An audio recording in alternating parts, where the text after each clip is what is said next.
ir ilgi gaidīju, kad varēšu tev pajautāt. Es zinu, ka tev ir tieši saistība ar cilvēkiem, kas ir piedalījušies šajā filmā, izpildījuši tur trikus, pastāst, kā tu viņus pazīsti un stāsti mums visu, ko tu zini par filmēšanu. Nu, tātad jaunais Point Breaks, viņš ir balstīts uz 6 jaunajiem modernajiem sporta veidiem, lai atstātu tā kā nospiedumu šobrīd, kas šobrīd skaidāja izpletni lēkšana, wingsuit flyings un... Surfošana arī? Surfošana, snowboards, vienu no viņiem nepieminēja.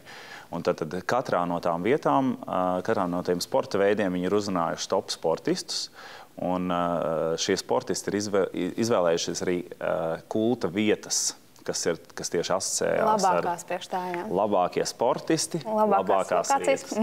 Un bez wingsuit sports, viņš ir ļoti šaura kopiena, un faktiski tie cilvēki pārsvarā visi viens otru zina un ir ļoti saliedēti un ļoti draudzīgi, jo tās vietas bieži vien, kur mēs trenējamies, atkārtojās, un ja kāds ir atradis ļoti skaistu izlidojumu līniju, tad citi arī uz turieni brauc un tur satiekās. Un attiecīgi arī es jau pāris gadus zinu un kopā lēcu eju un kāpu kalnos un lidoju kopā ar šīs filmas gan Džonija Juta dublieri epizodēs, gan arī operatoru, kas lido ar trīnieku kopā, Džeimsu Būlu, Angli, kas dzīvo Itālijā. Šāds darbs, laikam, kurš katrs operators arī nemaz nevar izpildīt?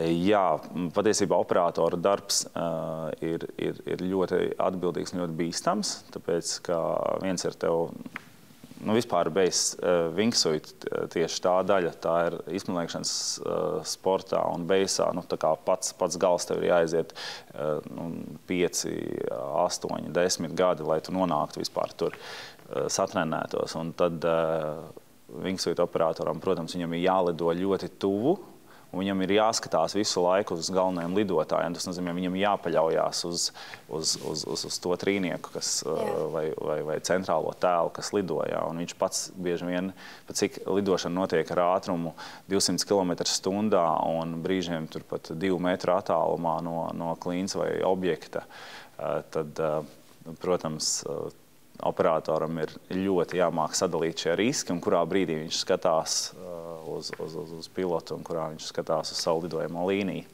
Un ko šie tev paziņas ir stāstījuši par filmēšanu? Viņi stāstīja, faktiski, 3 stundas esmu klausījies stāstus par to, kā notika. Tāpēc, ka tas ir, protams, visiem, kas saistīti ar lidošanu, tas ir liels notikums. Jā. Līdzīgi kā tu minēji to lidošanas ainu, jā. Visi no galvas zina veco Point Break un Johnny lido pie manis, kur viņi sarunājās, neskatoties to, kad ātrums ir 200 km/h. Es nesaprotu, kā tas vispār notiek. Es nekad neesmu lēkus tā, un es nesaprotu, kā tu vari vispār nokontrolēt, tagad sadosies rokās ar kādu. Tu tiešām var tā izdarīt? Jā.